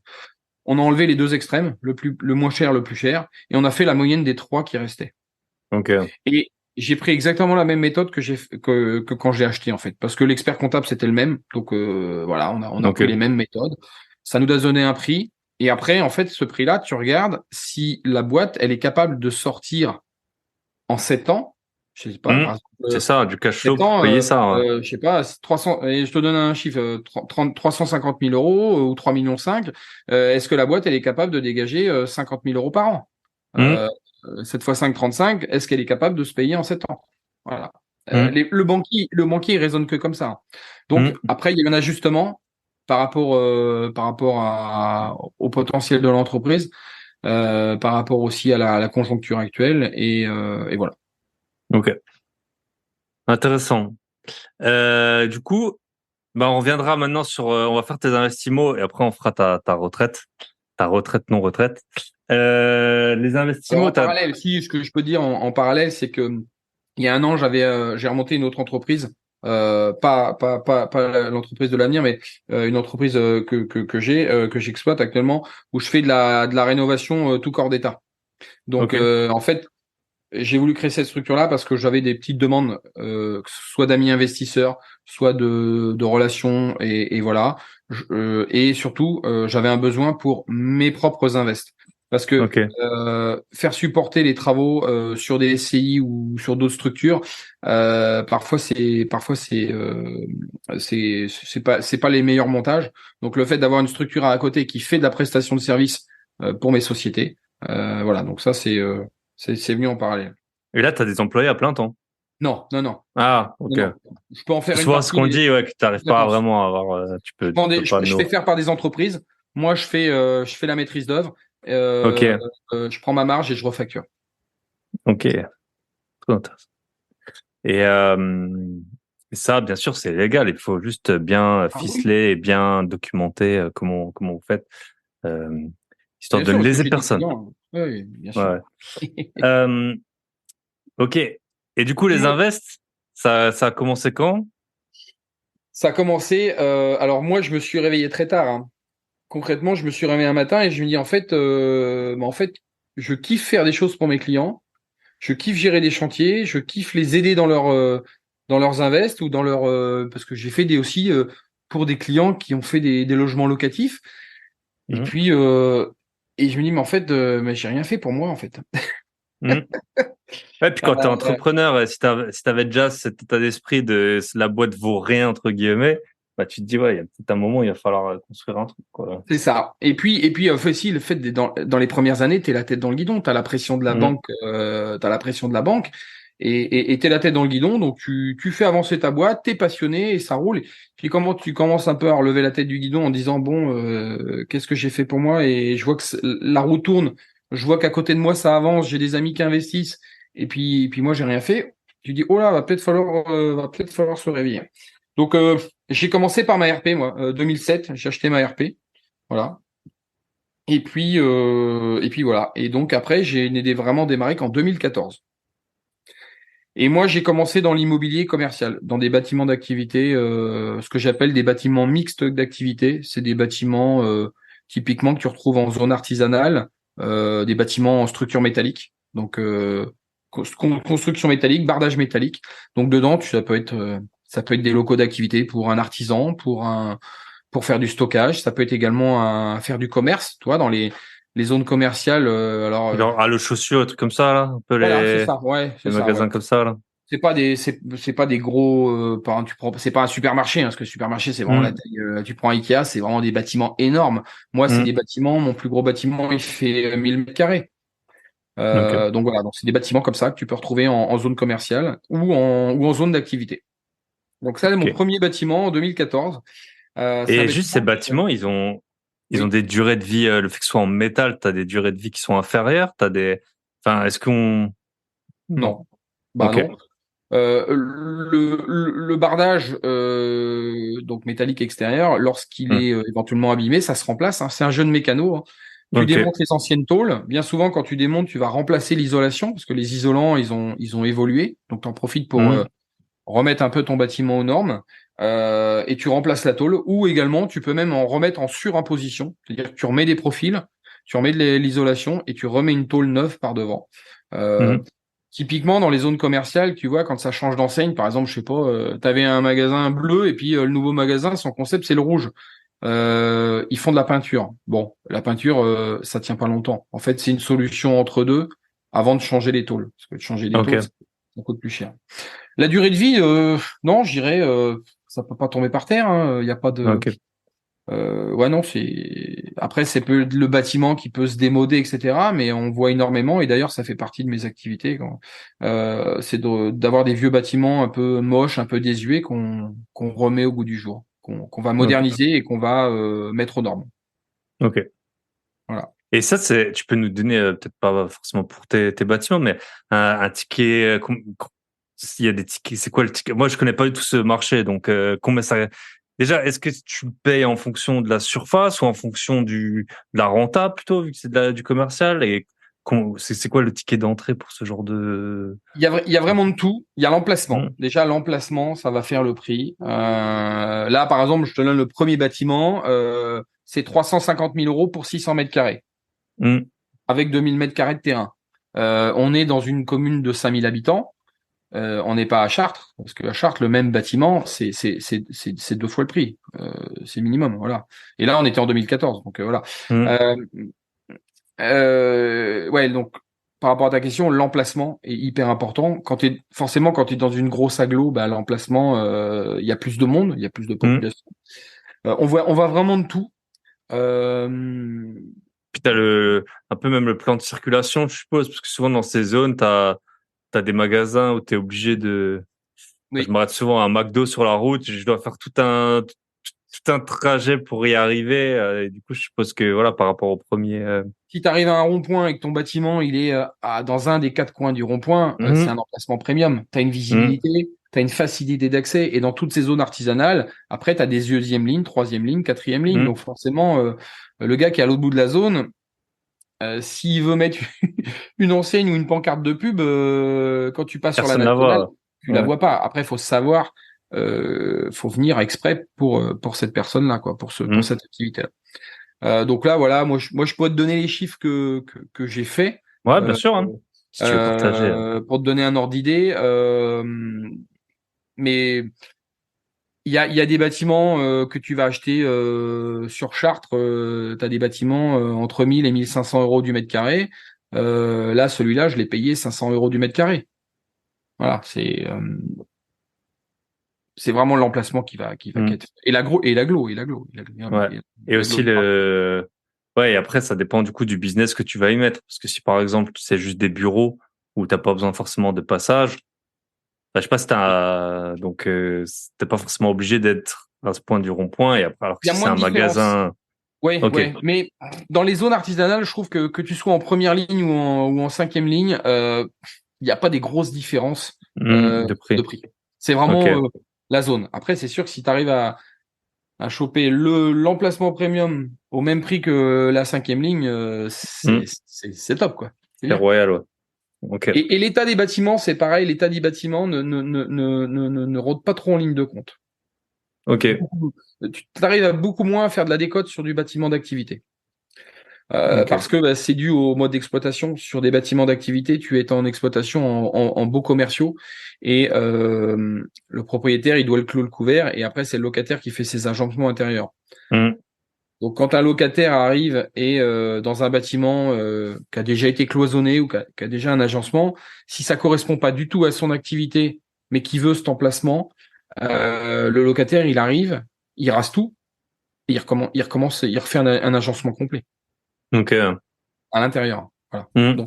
Donc c'est vrai que la décote parce que à l'intérieur la plomberie elle est pourrie, parce que les cloisons, la peinture elle est moche, c'est pas comme dans de l'habitat. Il y a, tu peux pratiquer moins de décote Ok. que dans de l'habitat. Intéressant. C'est justement c'est ça l'avantage, c'est que tu trouves des décotes pour faire baisser le prix. Bah, bien sûr. Et après, si tu maîtrises les coûts quand tu reconstruis, c'est là où tu gagnes de l'argent. C'est ça. Et si tu maîtrises pas, c'est là où tu perds beaucoup d'argent. Et ok. Et combien ça se loue? Combien ça des Alors sur déjà un bâtiment, je peux te donner celui-là qui a été reloué récemment. Alors celui-là il a été loué clé en main, un 600 mètres carrés, ça se loue 4000 balles par mois. Ok, ouais. Donc Voilà. plutôt une bonne renta quoi par rapport aux 350 000 euros de. Renta, on est à 11% net. Alors Yes. pas net, En sachant pas que net, net, t'as net ouais. tout. En sachant que t'as beaucoup moins d'imprévus que dans des baux d'habitation, vu que. Ouais. Tu Et vas la taxe avoir foncière, tu la refactures au. oui, oui. Ok. Taxe foncière, elle est refacturée. En gros, tu as très peu de frais. Hein. Tu as une PNO. Tu peux avoir un peu de frais. C'est des grands bâtiments, donc tu as toujours l'épée de Damoclès, c'est la toiture. Une fuite Mhm. sur la toiture, c'est souvent des toitures plates, etc. Donc ça, faut s'assurer que le locataire il fait l'entretien. Mais si demain c'est usé, c'est percé, c'est à toi, c'est à toi. Donc tu es tout de suite des gros travaux. Donc c'est pour ça que faut pas cramer tout le cash flow. Et tu peux avoir aussi de la vacance locative beaucoup plus longue que sur de l'habitat. Voilà, ça c'est Mhm. voilà. Tu vois, moi j'ai un lot là de 120 mètres carrés, ça fait 6 mois qu'il est alloué et je peine à trouver du monde. Mhm. Donc Ouais, ça. voilà, il y a un peu plus de risques, mais enfin moi c'est ce qui me plaît, c'est des bâtiments que j'aimais bien faire pour mes clients, donc et je les connais par cœur, donc c'est pour ça que j'ai démarré par ça. Ouais, ok. Après, c'est l'occasion aussi qui s'est présenté à moi. C'est un bâtiment que j'ai acheté au tribunal, ça, le bâtiment en 2014. Donc au tribunal de commerce, c'était une société qui était en liquidation. Le bâtiment a été saisi et donc j'ai Ok. fait une sorte de vente aux enchères. Ok. Voilà. Et des liquidations, t'as déjà eu des locataires qui sont retrouvés en liquidation? Non, jamais. Ok. Voilà. Parce que ça, c'est un peu le, ouais, c'est un peu le, T'as là, pas me porter la poisse aujourd'hui, toi. ah, touche du bois. Touche Ouais. du bois. Ok. Et comment tu trouves des locataires? C'est pas sur le bon coin, je suppose. Eh ben, tu veux la vérité vraie? Le bon Ouais. coin? Le bon Ah, le coin? bon coin. Ok. Énormément, énormément. En fait, pour ce genre d'activité, soit tu passes soit tu le commercialises un peu toi-même, et après, sinon, c'est par des agences qui sont spécialisées en immobilier d'habitat, l'immobilier commercial. Hmm. Excusez-moi. Hmm. C'est des grandes enseignes comme Arthur Lloyd, c'est les plus connus en France.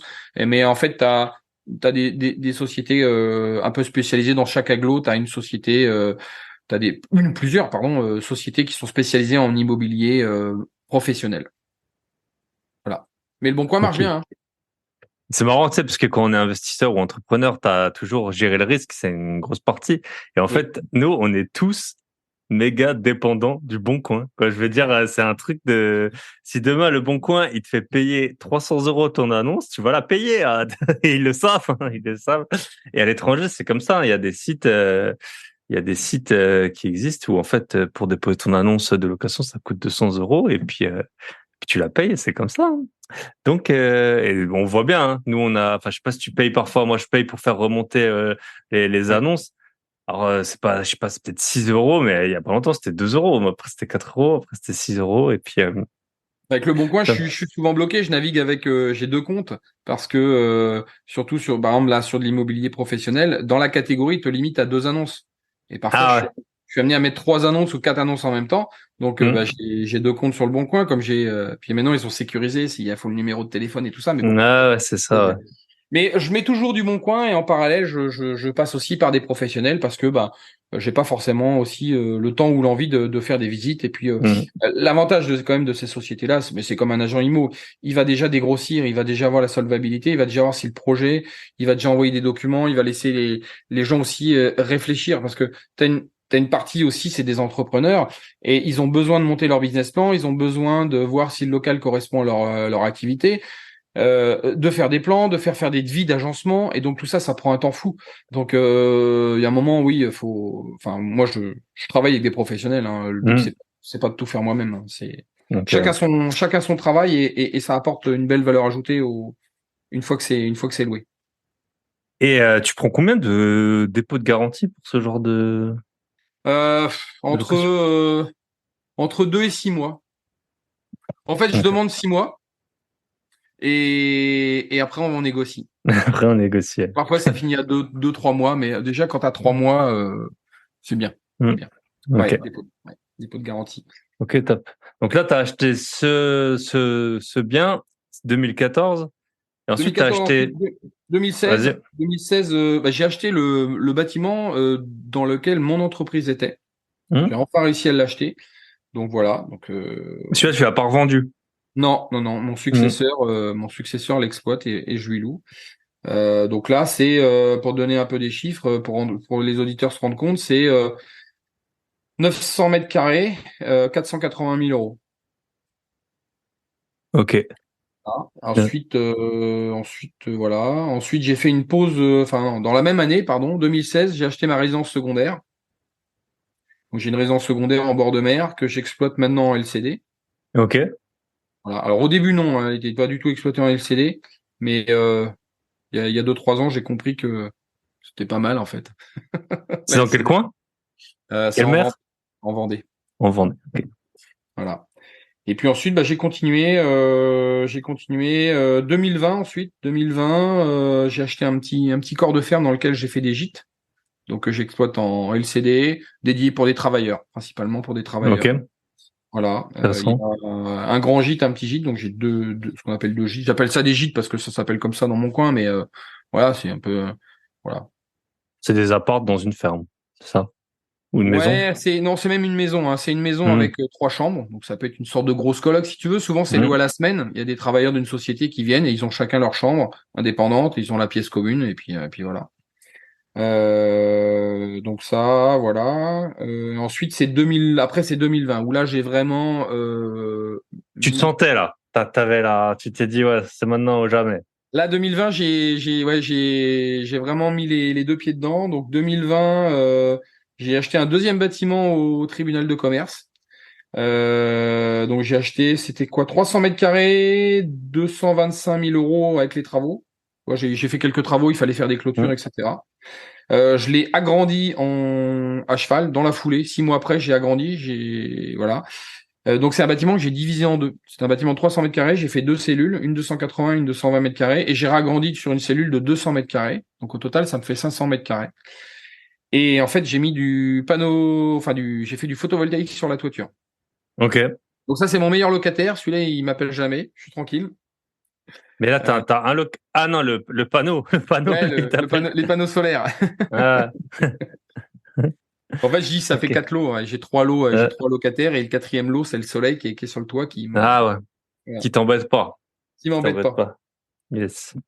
Et c'est rentable? T'as l'impression que c'est rentable ces affaires de... Ouais. Sur des grandes toitures, là, tu vois, donc pour parler en termes techniques, c'est 100 kilowatts. 100 kilowatts, ça fait 100 000 watts.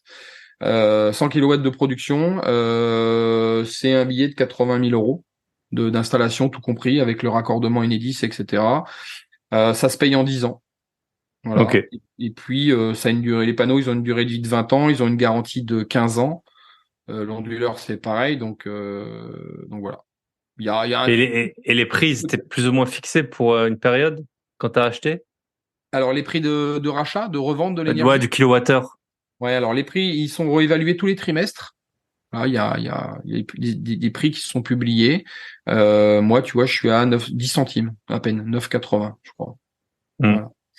Mais oui, c'est bien rentable. Enfin, oui. Ce sera rentable au bout de 10 ans, quoi. Ouais. Au bout de 10 ans, c'est sûr que ça... Moi, c'est mon métier, je suis passionné par ça. Et en plus, c'est... Non, mais c'était là.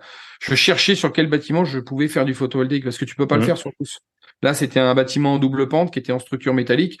que mes autres bâtiments, c'était des bâtiments à toiture plate, tu sais, avec un revêtement bitumineux sur le dessus. Et donc ça, les bâtiments n'étaient pas prévus pour avoir pour accepter le poids de panneaux solaires qui seraient Ah, passés. ok. Yes. Donc Et voilà, j'ai donc vu qu'il y a une bâtiment. société, alors je sais pas si tu as un avis là-dessus, et je sais pas si tu as déjà vu, je crois que c'est en plus vers la Vendée. Il y a une société qui est repeint en blanc avec Ouais. des coquilles d'huîtres. J'ai vu, enfin, c'est la peinture, c'est fait avec des coquilles d'huîtres apparemment. C'est toi justement pour les rafraîchir. Ils disent qu'ils gagnent plusieurs degrés.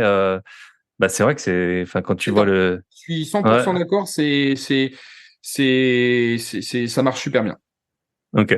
Ouais. Ouais. Non, non, ça c'est une des façons de consommer moins d'énergie, de mettre les clims moins forts et de rafraîchir, quoi. Voilà. Parce que les clims, est-ce que tu me confirmeras, je pense, Ouais. refroidir un bâtiment, ça consomme beaucoup plus que chauffer un bâtiment. Oui, Ouais. oui, Et oui. comment ça se fait techniquement? C'est quoi? C'est Alors que la, techniquement, c'est un compresseur. Si on va parler, ça va être le Hum. moment, la minute technique de. Voilà, les gaz, cours de physique chimie première C'est là, les parti. gaz quand ça se dilate, quand ça se contracte, Ça se voilà, ça condense. chauffe, Voilà, il y ça. a condensation et expansion. C'est un compresseur, hein, c'est comme ton réfrigérateur. En fait, on ne fait pas de froid, hein. On va enlever le chaud. Ton réfrigérateur, il ne fait pas de froid. Le compresseur qui est derrière avec le gaz, avec la chimie, vient prendre la chaleur qui est dans ton frigo, donc des produits, de la viande que tu viens mettre dans le frigo ou de la boisson, et il la met à l'extérieur, donc dans ta pièce. Et ensuite, ça vient réchauffer ta pièce. Donc tu le sens pas, voilà. Et donc sur une climatisation, dans un bâtiment, c'est pareil. Quand tu es en mode chaud, tu viens prendre la chaleur qui est à l'extérieur dans l'air et tu viens la mettre dans ton bâtiment. Et quand tu es en mode froid, tu prends la chaleur qui est à l'intérieur et tu la remets dehors. Et ce procédé chimique, enfin c'est de la chimie. Enfin voilà, c'est le gaz qui est comme ça. Donc il y a différents types de gaz. Je vais vous passer les noms parce que c'est des noms barbares. Mais le gaz a des propriétés où lorsque tu vas dans un sens, quand tu vas capter la chaleur et que tu la mets à l'intérieur, tu as ce qu'on appelle un coefficient de performance. Et Hum, par exemple, pour faire tourner ta machine, tu as toujours de l'électricité, c'est branché sur le 220. Pour faire tourner ton moteur et ton compresseur, si tu consommes 1000 watts, ton compresseur va absorber 4000 watts de chauffage. Voilà. Donc quand tu prends un radiateur électrique que tu mets au mur, le radiateur, une fois que il a consommé 1000 watts, il t'a redonné 1000 watts de chauffage. C'est du 1 pour 1.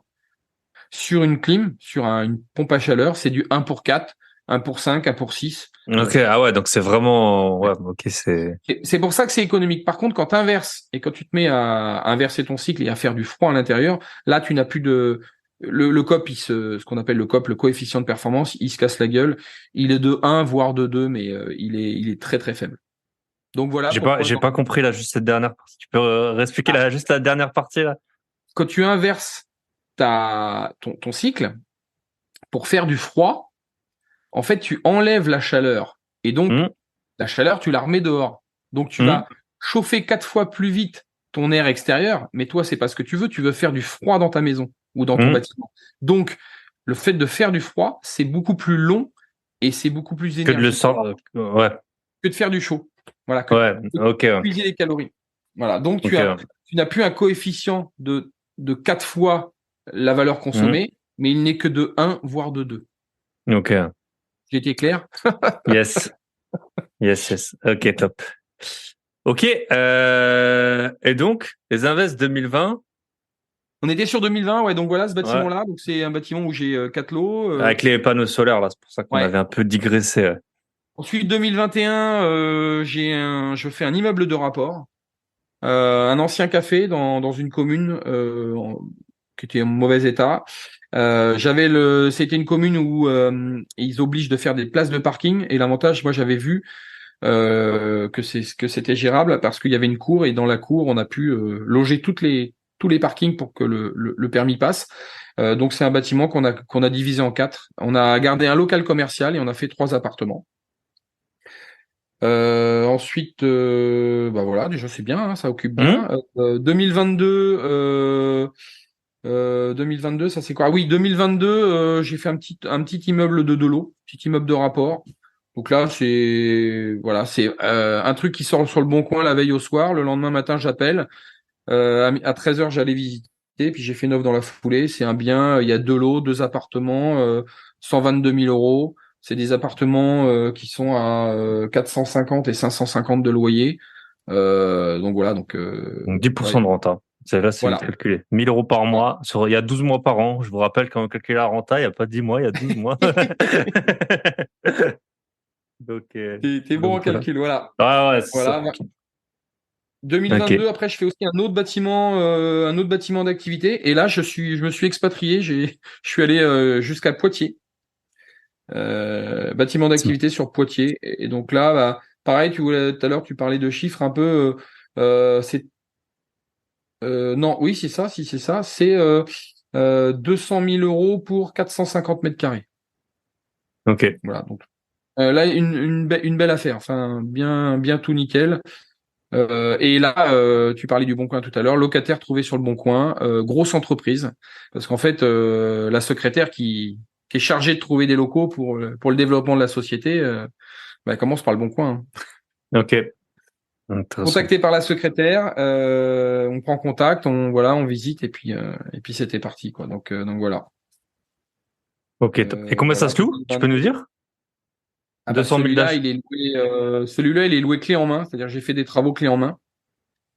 Celui-là, il est loué 4 500 € par mois. Ah ouais. Donc c'est un invest de 360 000 euros avec les travaux. Je leur ai fait les Ok. travaux clés en main. Et j'ai un bail commercial qui me couvre avec une garantie. Donc on a un bail commercial dérogatoire de 12 ans avec une période d'engagement ferme de 9 ans. Ok. Donc pendant 9 ans, C'est t'es mon... sûr d'être payé. Ouais. Et c'est Ok. une société qui est énorme. Donc voilà, avant que une société Donc, internationale en plus. Donc yes. Donc on fait les calculs rapidement. 360 000, 4 500, ça doit faire aux alentours de 50 000 par an, fois 9 ans, on est à 13, 450 000. Voilà. on est à 13% net. Yes. Et tu vois, sur ce genre de bâtiment, la différence entre le brut et le net, tu vois, je suis à Quasiment 13, rien. 13,5 T'as pas de brut charge de, et ouais. je suis à 13 net, donc c'est que dalle, quoi. T'as pas de charge de copro, t'as pas de taxe foncière, t'as pas quand t'as de la vacance, c'est de la C'est vraie ça. vacance, mais t'as pas de casse, t'as pas de tout ça, quoi. Donc, yes. Ah, c'est super intéressant. C'est ça. Franchement, ce bâtiment, et tu dirais que c'est combien, tu Bâtiment dirais d'activité, ouais. que, genre, ce serait quoi le ticket?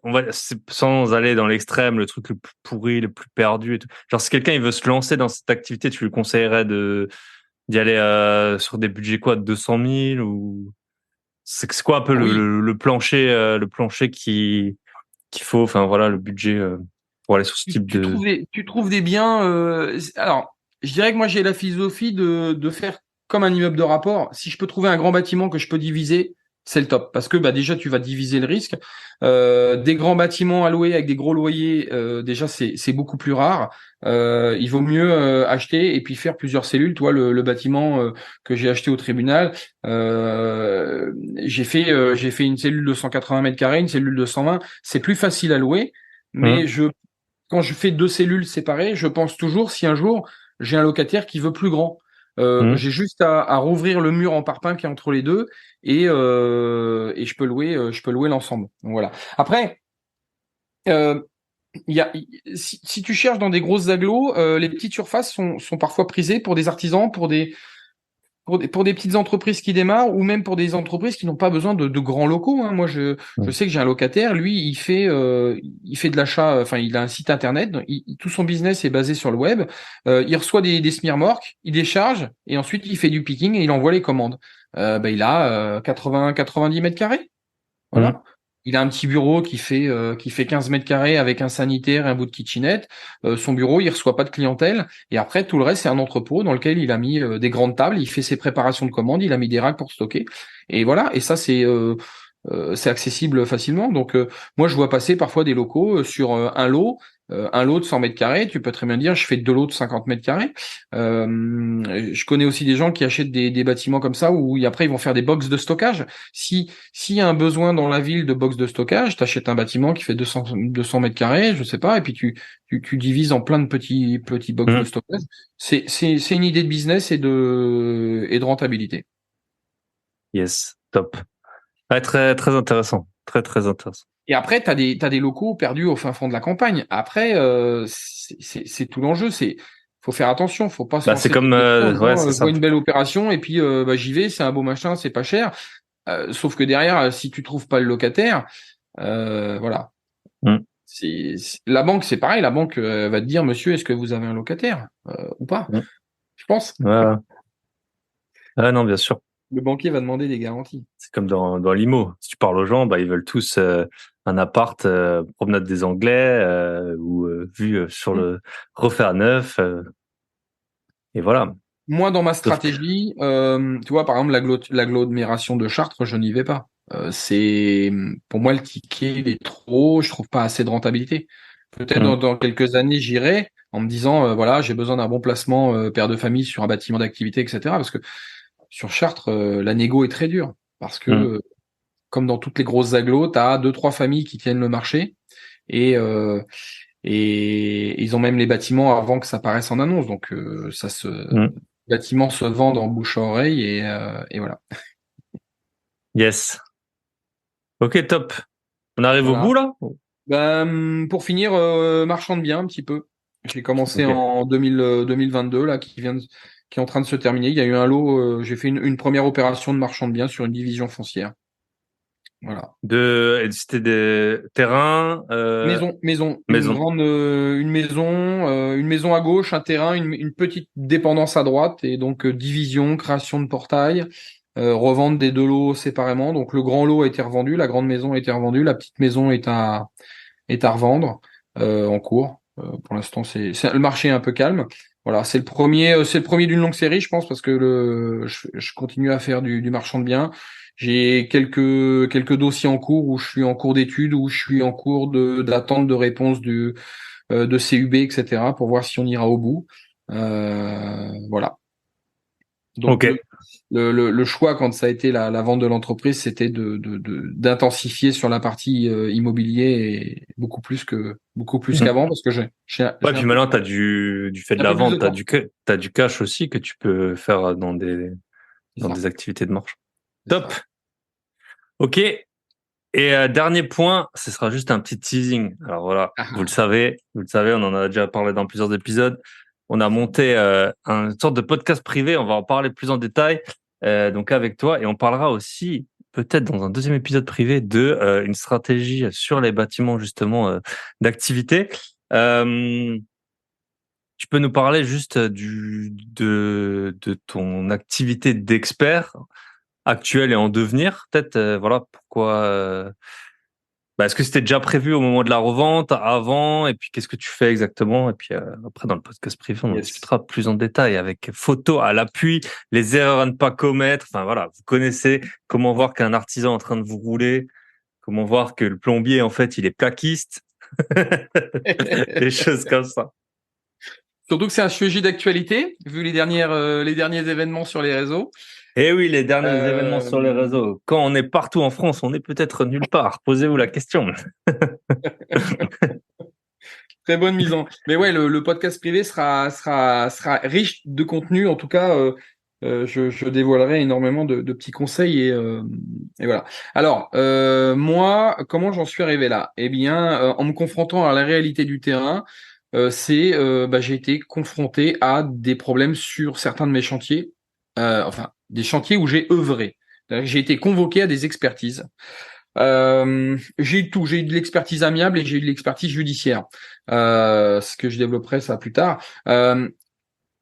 Et, et ben en fait, je me suis aperçu que en discutant, en voyant les problèmes c'est des problèmes que j'avais vus, hein, clairement, j'avais identifié les problèmes, je voyais que le chantier se passait mal.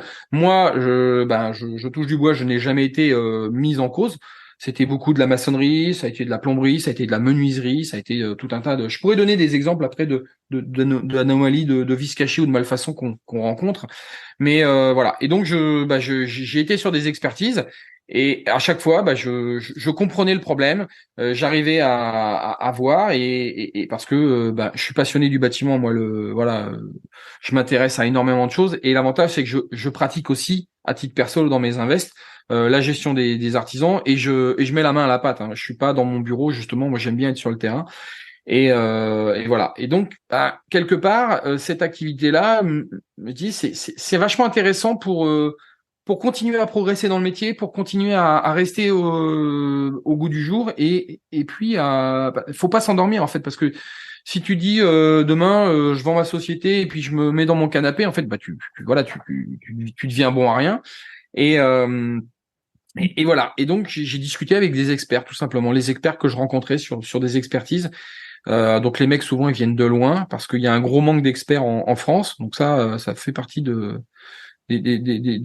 comment dire il y a du développement à faire là-dessus et j'ai discuté avec eux pour un peu comprendre leur métier qui m'expliquent etc et ils m'ont expliqué surtout comment on pouvait faire l'expertise et comment on pouvait devenir expert et comment on pouvait l'exercer et en fait ça s'exerce souvent en parallèle du métier chef d'entreprise donc si tu as une entreprise où tu as bien délégué par exemple tu as mis des chargés d'affaires etc et que tu arrives à avoir du temps libre tu peux mettre à profit ton temps libre au niveau de l'expertise. Donc, que ça soit de l'expertise amiable ou que ça soit de l'expertise judiciaire. Voilà. Et c'est quelque chose que j'avais envie de faire. La vente de mon entreprise est arrivée plus vite que prévu. Et donc, j'ai lancé cette activité-là. Voilà. Donc, je suis expert en bâtiment. Je serai bientôt agréé au niveau du judiciaire dans quelques semaines, qui permettra en même temps d'avoir, comment dire, de justifier encore plus la qualité de mes expertises.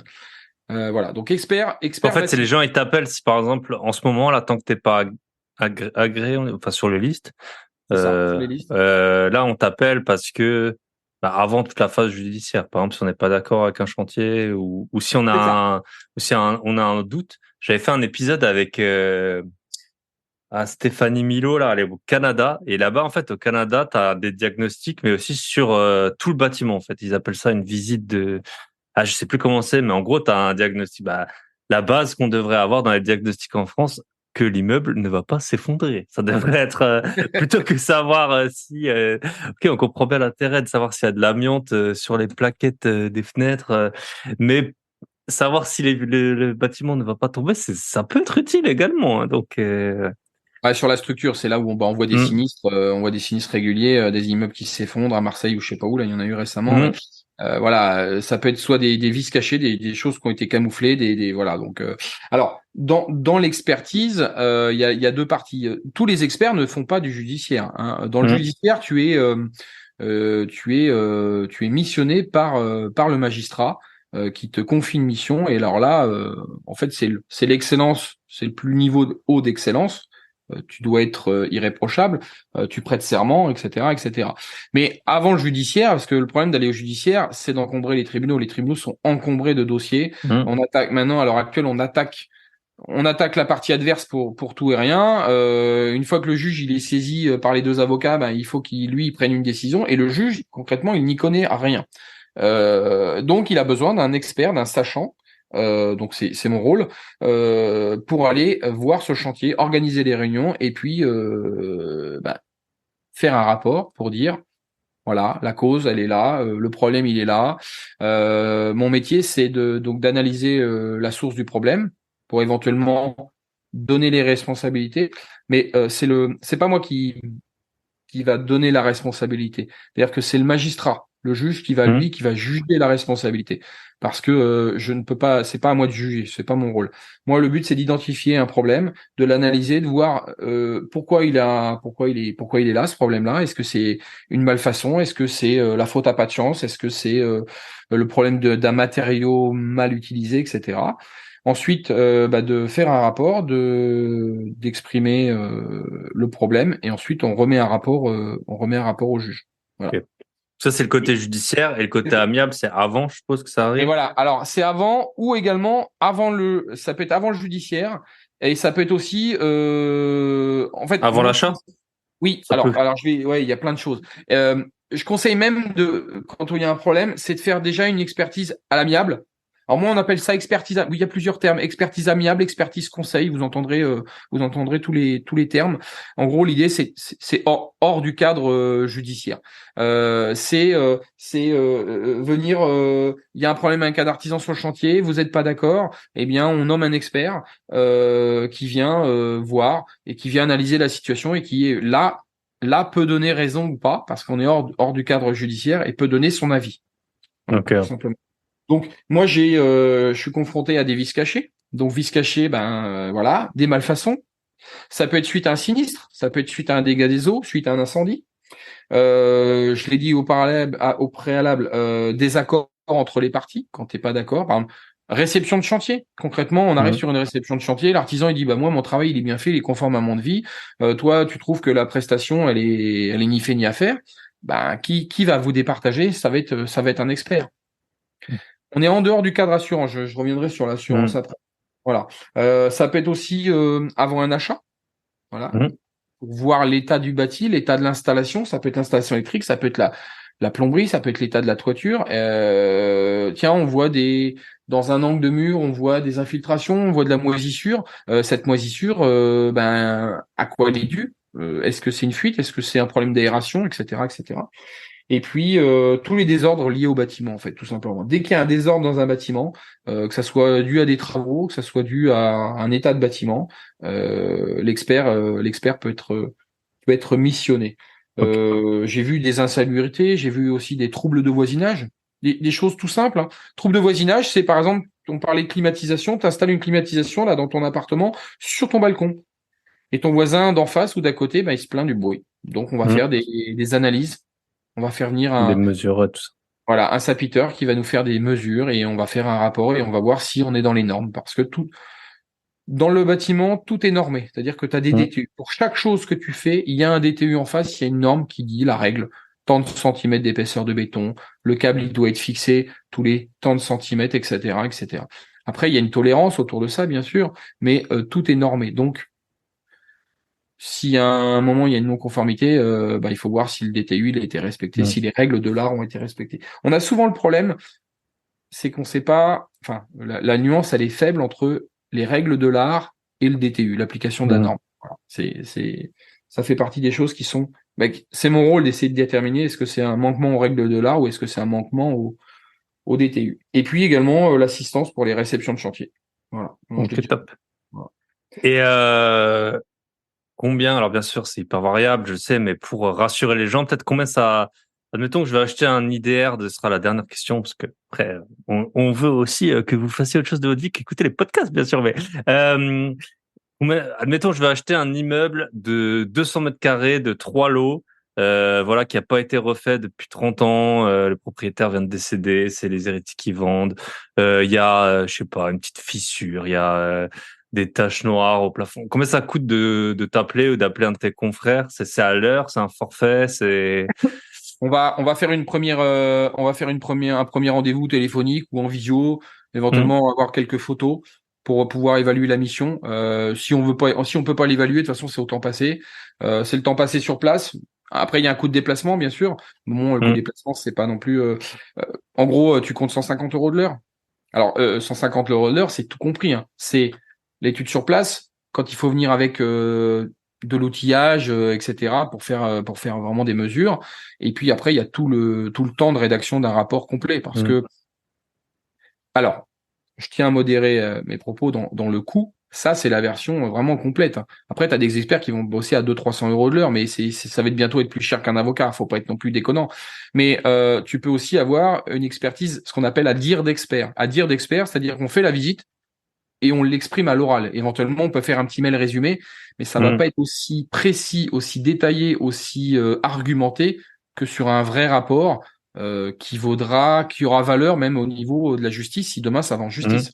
Voilà. Ok. Le pré-rapport, un vrai rapport d'expert, s'il va en justice, il sert en preuve. C'est-à-dire que les avocats peuvent s'en appuyer pour leurs argumentations.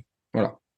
Mais voilà, en gros, Au dire d'expert, en gros, pour moins de 1 000 euros, oui, je peux avoir oui. une expertise, quoi. Moi, je vais sur un immeuble à Chartres qui est à 30 km de chez moi, sur un immeuble, comme tu dis, 200 mètres carrés.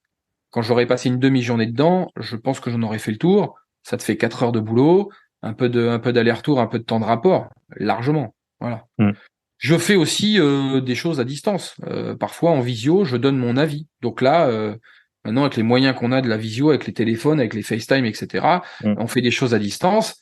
C'est 50 balles de l'heure.